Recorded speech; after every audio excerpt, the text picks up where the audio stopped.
Welcome to the business and financial advice show, Don't Wait Till Pigs Fly. Brought to you by Mega, the monthly entrepreneur growth academy, your very own group of professional peers offering instant tips, training, and business networking. Learn how to have more time and increase your income by joining Mega today. And now, here's your host of Don't Wait Till Pigs Fly, Nancy Becker. Hey everybody, and welcome to another edition of Don't Wait Till Pigs Fly, where we talk with business owners, for business owners, about tools, strategies, and processes that they use in their everyday business to move them ahead more successfully, creating efficiencies and effectiveness to help them become successful. Today, we're talking with Nela Dunato. She's a brand designer, artist, writer, and educator from Croatia with over 15 years of professional design experience. She's the owner of a boutique branding and design consultancy, Nela Dunato Art and Design, that helps experienced service-based businesses impress and connect with their dream clients. She also is the author of the book. I can't read it. What's the name of your book, Nela? It's The Human-Centered Brand. Human-Centered Brand. And it's a practical guide that teaches service-based business owners and creatives how to create an authentic brand and grow meaningful relationships with their clients. Nela teaches design as a course instructor, leads in-person workshops, speaks at international conferences, and writes articles on design, marketing, business, and creativity. I'm sorry about that. The name of your book was grayed out and I couldn't read it. But welcome, Nela. I'm happy to have you on today. Thank you, Nancy, and I'm happy to be here. Tell me a little bit about how you got started.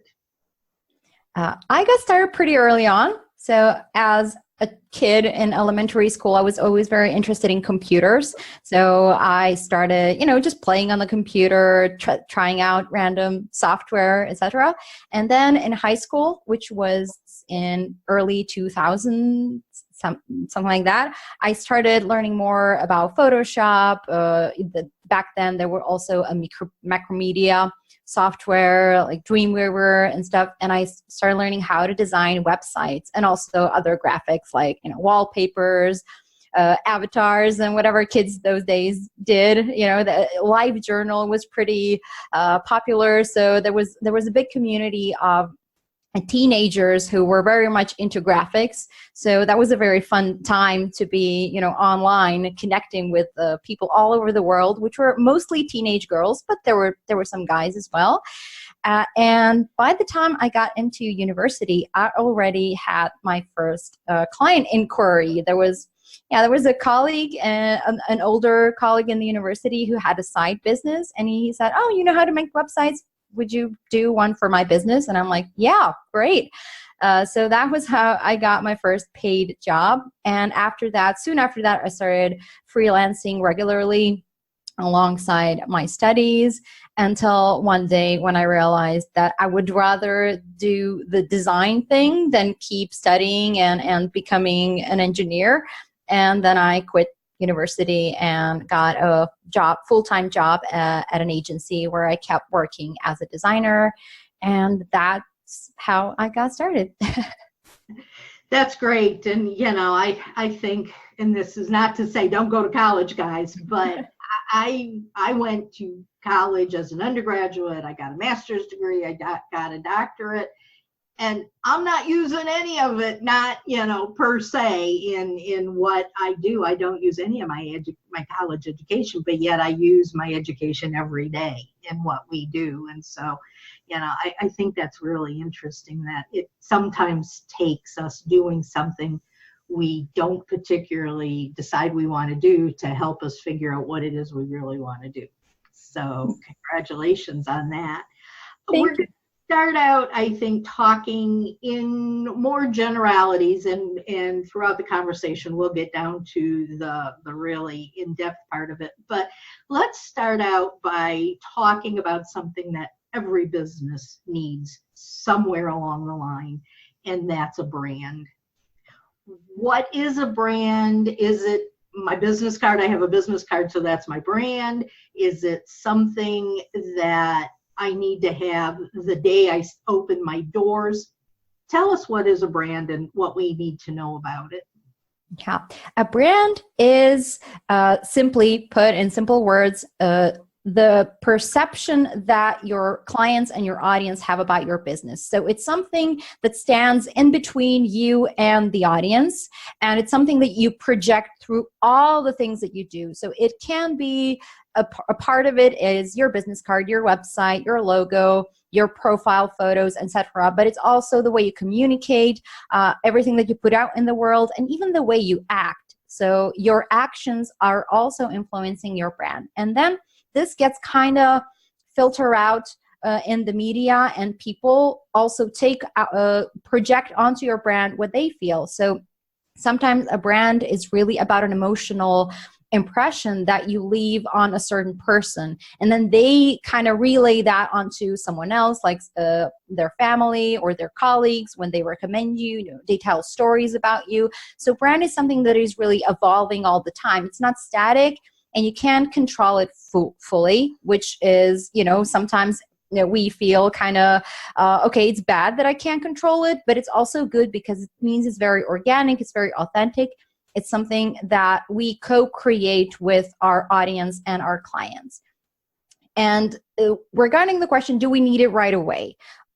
In the beginning, when our kind of media footprint is really small, then our brand is also going to be really small. It's going to be simply who we are as a person, the way we talk to our associates, the way we talk to our clients.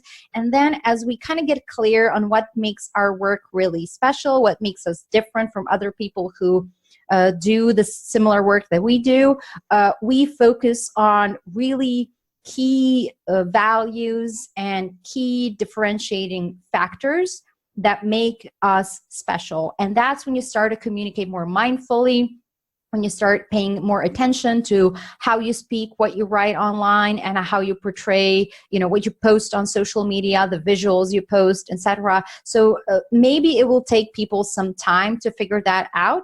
There are some businesses that go out with a professional brand on day one, because they think that it's really important, and they don't want to anyone to see the messy middle. They really want to put out a really perfect impression.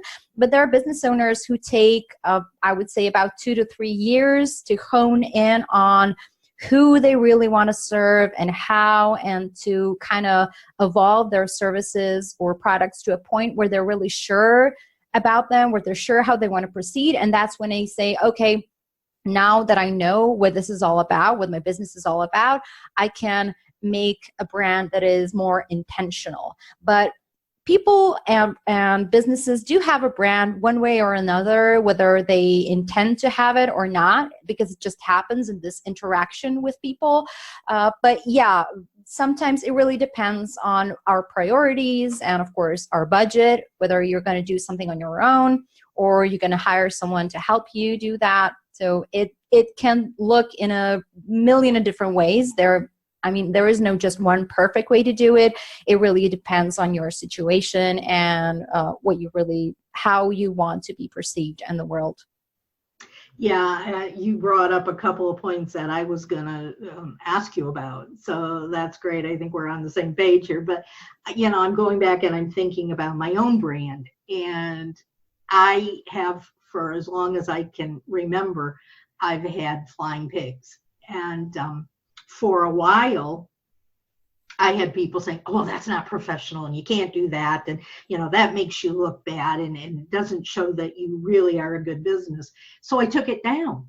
And I knew that was not the right thing to do, because that was so much of me and so much of what I stand for with my branding, because I totally believe that, number one, if we're not having fun, you might as well go get a job. You have to, even though it's work, you have to have fun doing it. And secondly, for so many businesses, they'll just sit around waiting for things to happen, and it doesn't happen at that point. So if you sit around waiting for pigs to fly, you're not going to get your business off the ground, so that really resonates with me. And I think if somebody doesn't like my flying pigs, then they're not the right client for me, and I'm not the right consultant for them. And so it helps, I think, pull the right people together. Yeah, I absolutely agree. Yeah. Oh goodness, there we go. I'm sorry about that. Yeah, you have to find your ideal client. And I think part of that is showing your authentic self. And when you show your brand, people either say, that's the person that I want to work with, or they don't. Is that correct? Yeah. Well, that is exactly how I approach branding, and also my own and my clients. And I think that it is common when you have a really strong brand, when you have you had a very strong visual and a very strong name. So the name is referencing a common saying that everyone already knows. So it kind of references something that people are already have in their mind. So I think it's a very, very strong pull, both of the verbal and the visual brand. But what inevitably happens when you have something that is so strong is that there are going to be people who are going to say, oh yeah, that's not too professional. Maybe you should tone that down. That happens to everyone who has something that is very, very either unusual or very polarizing. And in my book, polarizing is great. So I always recommend people that if they want to stand out, if they want to attract an audience that is really the right audience for them, they can't afford to be just, mild, to be like, wishy-washy. You have to really own your true nature. I mean, that's also great for you, because then you don't have to pretend. You don't have to be someone you're not.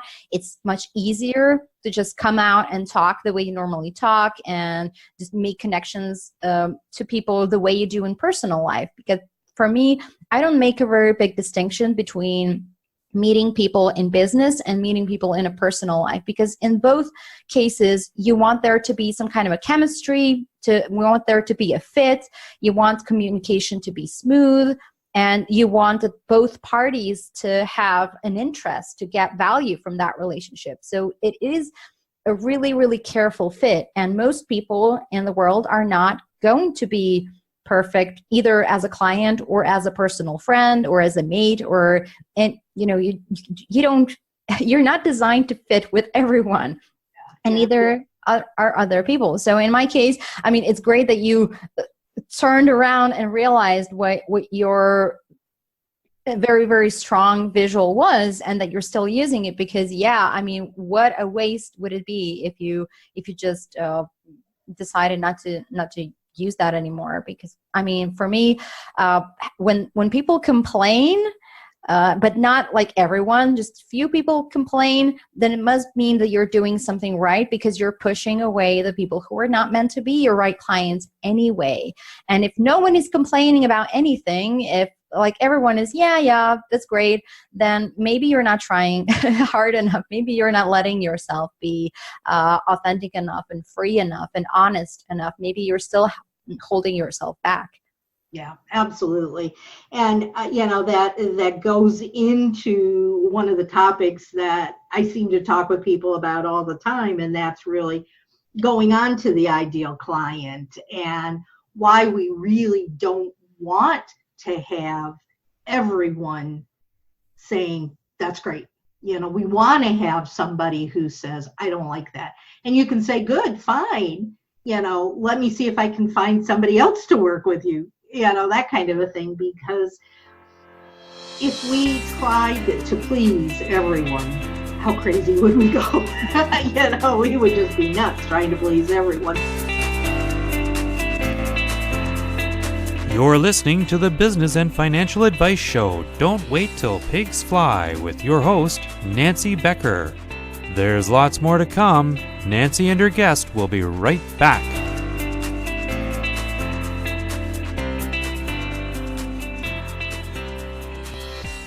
Are you a small business owner wondering about your next step for growth and success?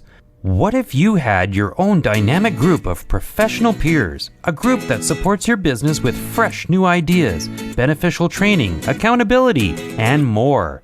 Mega, the monthly Entrepreneur Growth Academy, is a professional peer advisory group dedicated to supporting fellow business owners. Learn about processes and strategies that will get you more time and money. When I first joined the Mega Group, I was struggling in a business that wasn't right for me. Now, I own a local business where I live out my passion every day. Last year, the revenue of my business tripled, and we are on track to hit even bigger goals this year. The accountability and feedback of the Mega Group have been invaluable. The Mega Group can help you focus on the right things and start building momentum. Join the Mega Group today at don'twaittilpigsfly.com. Do you feel frustrated, disconnected, or unfulfilled in your relationship? If you said yes, you're not alone. Hi, I'm Anza Goodbar, intimacy coach and sex educator. Nearly 70% of all couples in the U.S. claim to be dissatisfied with their relationship. But the good news is you don't have to be. If you're ready to open your heart to feel more connected to life, yourself, and your partner, join me and 5 couples at the Intrinsically Intimate Couples Retreat in Barbados. You can find out more details at www.anzagoodbar.com/retreats. They're big, they're shy, they're invisible, and they fly. They're always late. They never arrive. Don't wait till pigs fly. Get your business momentum in action. Let's rejoin our host of Don't Wait Till Pigs Fly, Nancy Becker. Let's take that a little bit further. We were talking about presentation. We were talking about professionalism. Why is it so important? Okay, so I've got people saying that flying pigs is not professional. Why do I want to be known as someone professional through my branding? Well, professional is a really, really loaded word because people have different they assign different meanings to that. So someone, when they think about the word professional, they imagine someone who wears a suit and a tie and a briefcase and is, has a typical visual in their mind when someone is a professional. Another person may think, someone who is very skilled, someone who has been doing this for a very long time and knows the ins and outs, and they will not leave me stranded. They know how to do their job. So you may think someone who is very skilled, like a doctor, a car mechanic, a lawyer, a hairdresser, or any profession is, when they really have what it takes to do that well. And then, so we see that we have these two kind of aspects. It's a professional presentation and professional action. And sometimes, back in the day, people used to believe that you have to wear a certain attire in order to conform to your view of professionalism. So, when you have commercials about some, toothpaste or some kind of a supplement and so on, you're going to have people in like white coats telling you about all these things because doctors know best. So when you see a person in a lab coat, that's a scientist or a medical doctor. So they must know what they're saying. It's like the subconscious cultural thing when you see a certain like outfit or hairstyle or even glasses, which is funny, we both wear glasses, but people when they see someone wearing glasses, it automatically tells them, this person is very bookish, very smart. They read a lot, because sometimes that is the reason why we wear them, because we spend a lot of time reading as kids. Yeah. So, but now in the modern world, we're more kind of trying to find people who are like us. We see that, sometimes when you're looking for a doctor, you want to see someone who looks as a human, who you can talk to like on a more, I'm not going to say like equal level, but at least they're not going to be like coming at you from very top down, like, oh, I know everything and you know nothing. Because I mean, you know your body, and they're the ones who to give you like an impartial view and to give you a lab test, etc.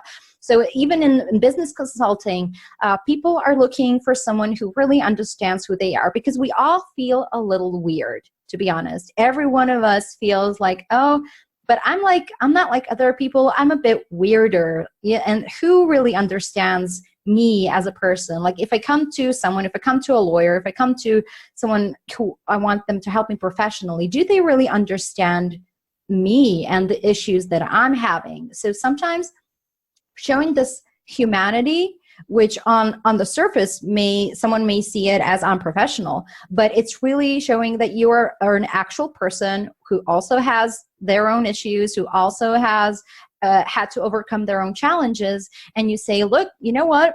I know what I'm saying. I have a lot of experience, but I'm not all like suit and tie and briefcase and hair pulled back. I have a very human side, and also I'm having fun in my business, and I really love my work. And this is what shows through when you show a sense of humor in your work, or when you show a bit of playfulness in your work. Even for someone who deals with, serious stuff, like doctors and lawyers always come to mind for like serious issues. Even you don't want someone who is like super somber and who's gonna tell you everything in a really, really serious tone. I mean, some of my favorite medical professionals were people who approached me with a sense of humor so that they diffused the situation a bit. And then I thought, oh, it's not so bad. Like if they can kind of joke around, then this means it's not fatal. So in some ways, we want this more human connection with people that we ask help from. And it is sometimes great to tone down that. I mean, professionalism, yes, in our skill, in our approach, in our process, this has to be like really, really mindful and intentional and thought through. But when it comes to our communication, it doesn't have to be super dry and as everyone expects. Sometimes you can like kind of break those expectations, and it will make people like you even more. Yeah. Let me take that one step farther, because I'm from the older generation, and I lived in Washington, D.C. for many years. And, if you'd go to a business meeting, if you would go to a networking event, you would dress up. You would have a suit on, or you would have a dress, or, at least a nice pair of pants and a jacket or something. That's what I grew up in business seeing and knowing as the right way to be professionally when you were out for business. Moving back to the Midwest, I now go to networking events and I see women wearing blue jeans. And, sometimes they even have the fancy, expensive blue jeans with all the holes in them. And I'm going, that's not professional, and I find myself not wanting to talk to them because I don't feel like they are professional. And that's a perception on my side of the fence that probably needs to be reevaluated and looked at. But I think that in general, we do need to show some level of, I take this seriously. Mm-hmm. I know what I'm talking about, and I am worthy of having you buy my services and my products. And, I just think that's really important, but maybe it's okay to wear blue jeans. What do you think about that?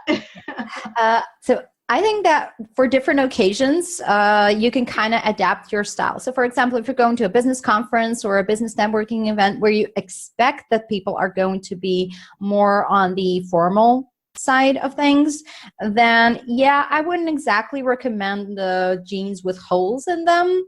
Maybe something like maybe jeans with I don't know, really nice heels or flats and a blouse on top, so you kind of have something in between. I mean, I don't mind jeans at all, but it's also, they can be kind of combined with a lot of different tops and shoes to make them look more elegant or less elegant, depending on whether you're going for drinks with your friends or whether you're going to a meeting with a client.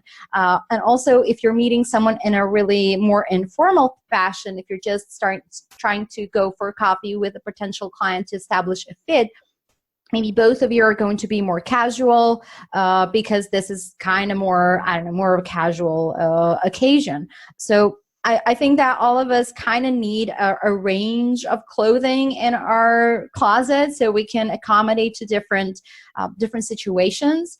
Because yeah, absolutely, that certain first impression really does matter. And especially if you're a person who ever goes on stage, who speaks in front of an audience, then you are expected to dress up from what people in the audience is going to be dressed as. Or, if you're talking to a group of peers, there is a certain level of, what is expected, but also in different, so for example, I'm in a creative industry, and creative industry is kind of known for breaking the rules. So if I'm presenting as a designer, I'm kind of half expected to be dressed in something a little unconventional, as opposed to someone who is a lawyer, where lawyers are quite mandated to wear certain types of clothing in a courtroom. Otherwise, they'd be like held in contempt of court. So it's some professions have very strict expectations of what you need to wear. But still, if you're like going to record a video for your blog or your YouTube channel, maybe you want to be seen as a lawyer who is like wearing more casual stuff in their off time, because you want to create this perception like, yeah, I'm not just my suit, I'm also a normal person, and I empathize with your situation, and I want to really genuinely help you get through that, not just hiding behind, my jacket, or as a medical professional, like they hide behind a lab coat or scrubs. So sometimes, it depends on the situation, of course. And if you're in this kind of more businessy setting, then dressing up is certainly better than dressing down, but that looks different for different people. So when I think of dressing up, that looks completely different from what some, a lawyer or a doctor would wear. It's simply because I come from a different group of people where I'm used to different things. Yeah. Well, and I think that brings on the next question, which is about authenticity. And, you would not, I'm guessing you would not feel like your authentic self and be able to be the best that you could be with a potential client if you're wearing a lab coat. Yeah. A lab coat would be pretty inappropriate for what I do. Yeah. But even a suit, I mean, you wouldn't caught me dead wearing brown, because brown is just not my color, which doesn't mean that I wouldn't wear something elegant, but it really, you need to feel good in the clothes that you wear. And sometimes it takes a little testing to see what fits. Sometimes we need to kind of just get out of our comfort zone and try out something that we maybe didn't even think that we would ever enjoy wearing, but that you see yourself in it. You're like, oh yeah, this really suits me, and I really like the way I appear in this style. So I think this personal style and presenting yourself through photography and for videos is something that is also a journey to getting to know yourself, because sometimes we're just used to something, sometimes maybe just used to wearing jeans and just, white blouses, and they never tried anything else. They never tried any other flash of color, and maybe they just haven't found their color yet. And sometimes when you find the thing, it's a feeling. It's something that it's hard to explain in words. You just look at yourself, or you look at if it's something you're creating for your website or your brochures or anything, you look at it and you just feel the sense of rightness. And when you feel that it is right, then nothing that anyone else says can deter you because you know in your bones that this is right. I mean, of course, it doesn't feel great when other people criticize you, but you will shake it off the next day and you'll just be back to, okay, I know why I'm doing this. This makes sense for me. And I feel really honest with myself. And anything less would feel like I'm pretending, and I don't want to do that. Well, and that goes back to my using flying pigs. You know, the whole time I wasn't doing it, it felt like something was missing. And now I don't care if you tell me that's not professional, you shouldn't do that. Those flying pigs are there to stay, because it feels right. And we're talking about authenticity, we're talking about professionalism when it has to do with clothing. But it goes so far beyond clothing. It's in our words, it's in everything we do, right? Yeah, of course. It's all connected. So that's why it's super hard to explain what a brand is, because it permeates every aspect of your business. Like, it's in your emails, it's in your social media channels, it's in even in those little snippets of messages that go out when someone books an appointment, or an autoresponder when someone signs up to your list. Like, it's all the different details. And it's in the little visuals. It's in the things where you kind of go the extra mile, where you show that this is not just, you going through the motions. You're actually putting some intention into everything that you put out there. And I think this is what is missing from a lot of people's brand, is this intentional touch that you just touch every little thing that you put out in the world and see, evaluate, okay, is this right? Does this feel like me? Does this feel like I want people to see me? And if the answer is no, then this is something that you need to change. But of course, when we're so overwhelmed with a lot of things to do, we can't be perfect. Like, things are never perfect. And even I, who do this professionally, I still have like things to fix. I have a list of things to go through and to fix over time. But it's just a matter of paying attention and doing bit by bit, tweaking something on your website today, something on your newsletter tomorrow, something on your Facebook feed the day after that, and so on, until you get to a point where you're really satisfied with how things are. There's room for improvement, of course, but you know that you can do this, and that people who are gathering around your media channels and even in person are getting the right message. They're getting the right impression.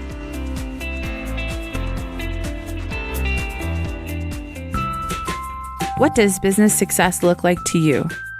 What does business success feel like to you? What stands between you and that feeling? Business success is all about momentum.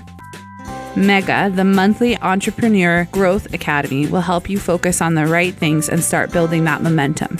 The Mega Group is a network of dedicated professionals. They provide focused training and excellent support as only a personal advisory group can. Learn tips, strategies, and valuable insights to unleash your productivity. Isn't it time to stop spinning your wheels? Go to don'twaittilpigsfly.com and join the Mega Group today. Radio and podcast shows are the fastest growing media of the decade. The better the sound, the better the impact you will have with your listeners. Hi, I'm Scott. I'm a producer-editor for radio and podcasts. If you have your own podcast, I can help with editing, improved audio quality, your own theme music, and intros and outros. Would you like a commercial for your small business? Connect with me for a sound approach to your podcasts and commercials. My email is scott@worldwithinreach.com. scott@worldwithinreach.com.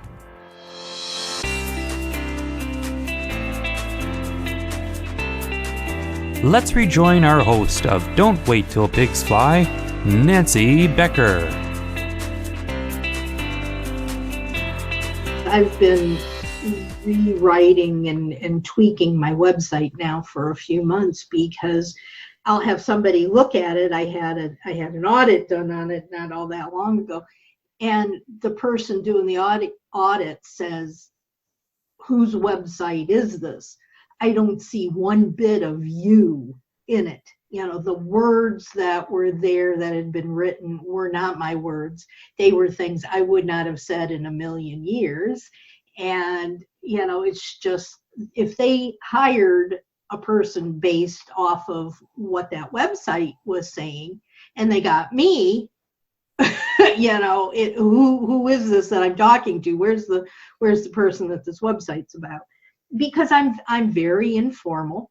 I'm not going to send out an email that says, "Good afternoon, sir." I'm going to say, "Hey, how you doing?" And, there's a big difference. And I think you really need to be careful when you do things like create your website, send out emails, put your profile up on Facebook and LinkedIn, because you want to be the person that you are, so that the people that want you know what they're getting.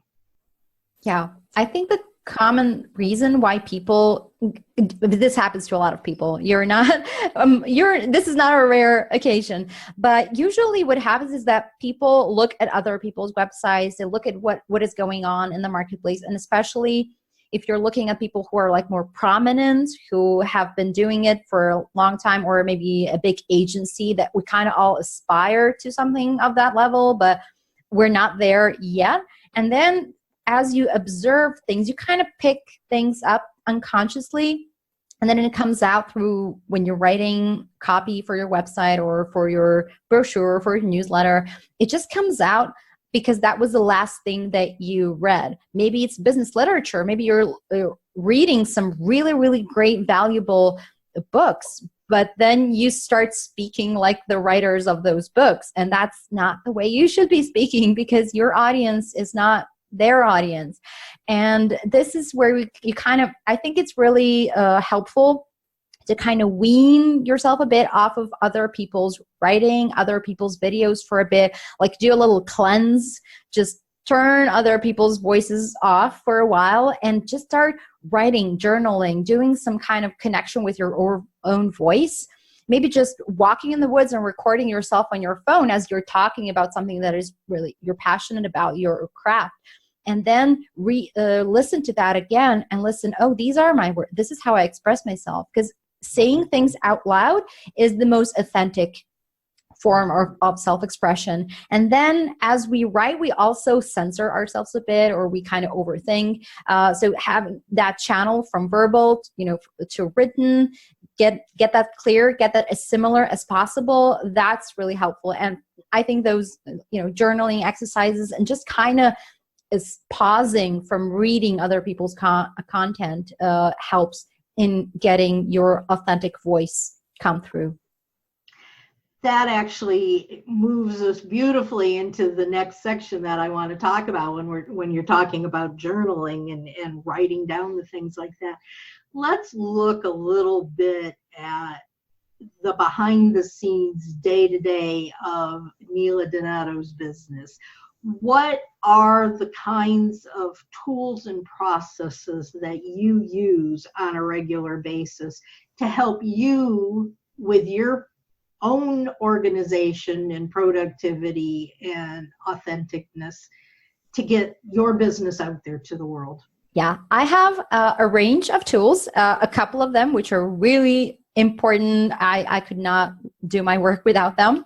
So first, this is Google Drive that houses all of my business documents. So I have spreadsheets and documents and blog post drafts and talk outlines and everything that I think. I put it there because I can type it on my phone when I'm like just commuting or just out there in the world, and I'm like, I get an idea, I'm going to type it, and it's going to be saved there, and then I can access it and edit it later. And I also use it to kind of share files with my clients. So it's very, very useful for a digital business. And my business is international. So I work with clients from all over the world. So sharing files with them is really critical for me.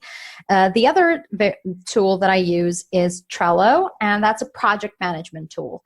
And this is sort of the tool where I organize things, and I organize tasks. I organize my own internal processes, like the marketing that I have to do, anything that I have to do in my business.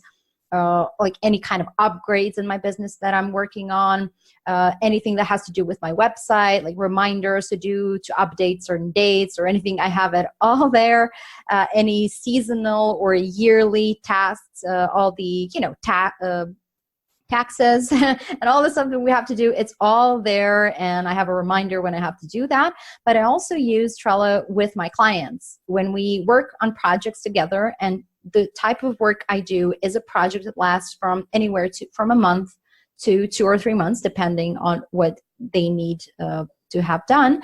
I have like a joint collaborative board, and this is why I love Trello so much, is because you can collaborate with other people. And then you have your tasks and the client has their tasks, and you have a common task together. Everything has a due date. There's checklists, there are attachments. Like there's so much functionality that makes things easier. So you don't have to be in your email all the time. And this has transformed the way I do business. I no longer have to be in my email every minute. I have email time when I check email and respond to email, and then I have work time when I check my Trello lists, when I check what's due and when, and where I directly communicate with clients regarding their project. And then there's no more, oh, I lost the file that you sent me, where is it? It's all there. It's all in one place. So I love it completely. And of course, the third tool that I also use is just a regular notebook, where I have kind of my weekly priorities on one page, because I still like to do my thinking on paper. I'm a visual type. I also like writing journal with a pen. So I have this little notebook, just a regular blank notebook, not anything like a planner or a type. There's lots of planners online that you can buy and print and so on. I like just a blank, not even line, just blank page where I can just doodle and write whatever I want. And I check off my kind of monthly plans, weekly plans.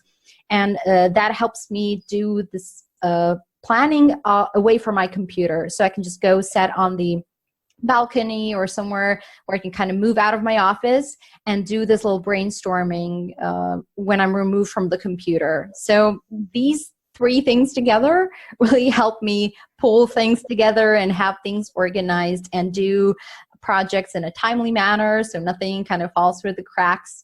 And so far, it's been working really, really well. That's really interesting, because those are 3 of my main tools too. I've recently just started using Trello. So let me ask you a question for my personal knowledge and for everybody listening as well.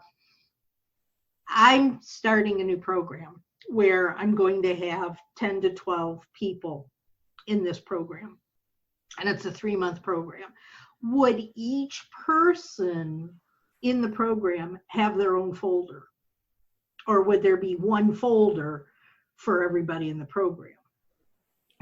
Do you want other people to have access to other people's, like if they have, is it just sharing is it sharing your kind of content, or would there be input on their side? Like, would they fill out something? Would be both. So you could have something for in an individual folder, and then you could have something for everybody in the group, right?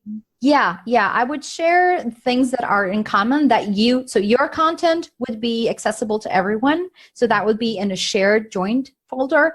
But when it comes to their input, maybe if they want to keep it private, if they don't want to share with the group, then it would be helpful to have them to have their kind of hub where they're going to do their stuff without necessarily having to share that with other people in the program. So that's just how I would approach that if it for a group thing.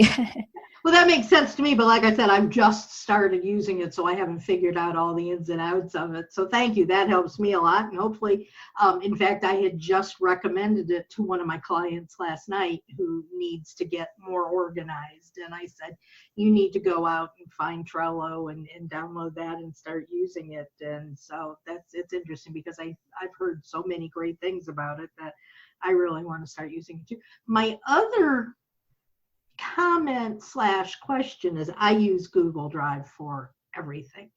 And for these podcasts, I have a spreadsheet and a form that I use for everybody who wants to be, a speaker.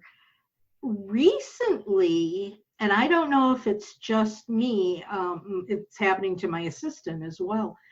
When somebody tries to access that file that I've sent you with the form on it, and they don't have a Gmail address, they can't get in to the form. They have to have a Gmail address in order to use that form, which kind of sucks. It's not really great.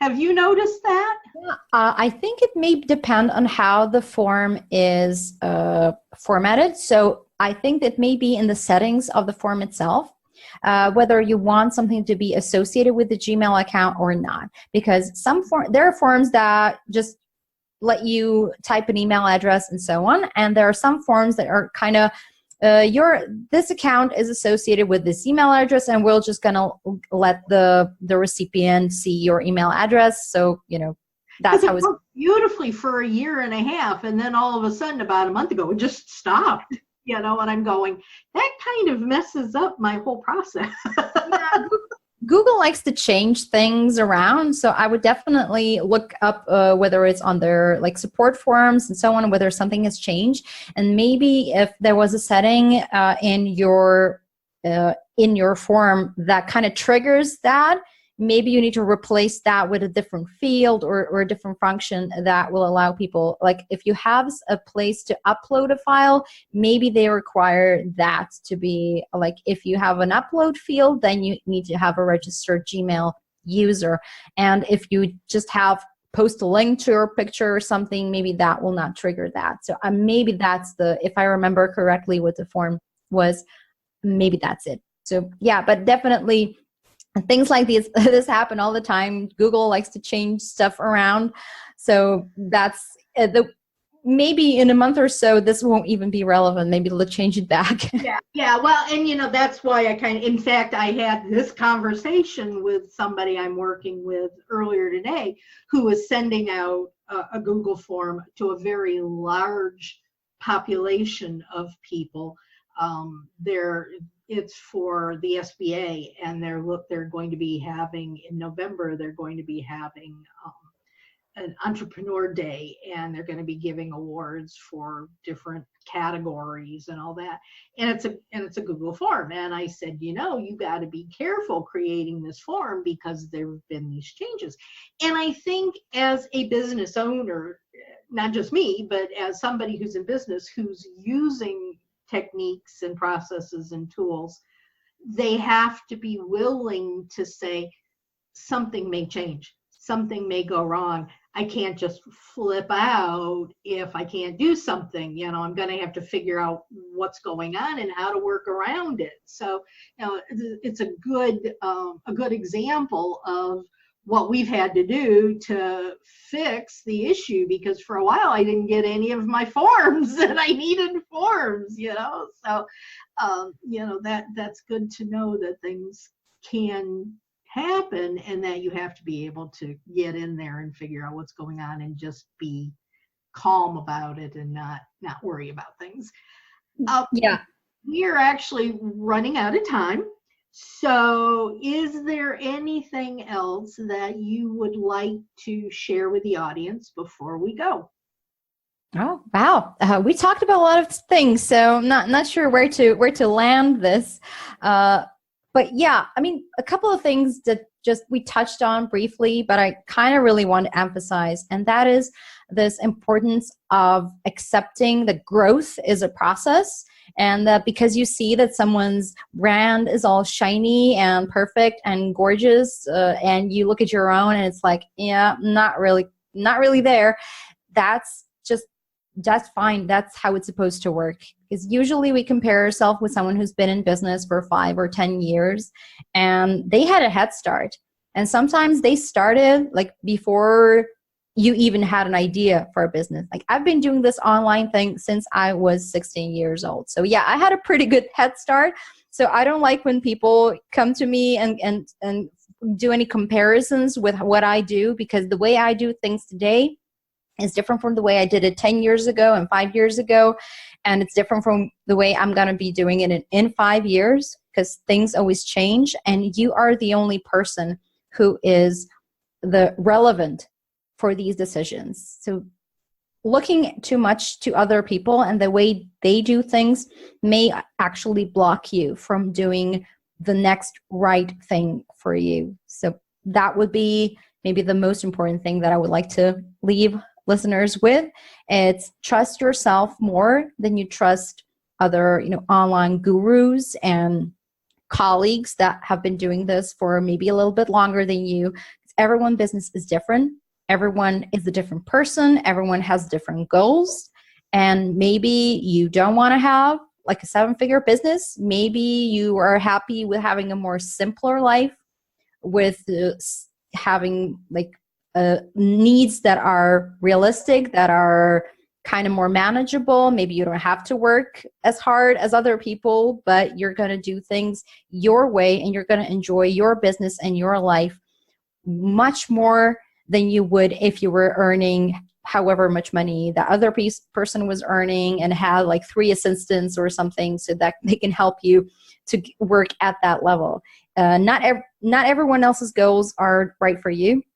So just keep working at it, and yeah, you're going to get there. If someone listening to this conversation says, wow, Nela really makes a lot of sense, I would love to be able to work with her. What exactly do you do in your business, and who are your clients? So I'm primarily a brand strategist and a designer. So I help clients who are experienced service-based business owners to kind of figure out what makes them special, how they want to communicate, who they want to communicate with, and then I help them transform all that into visuals, including their logo, their website, and all the other marketing materials for digital and print applications. So that's what I'm specialized in.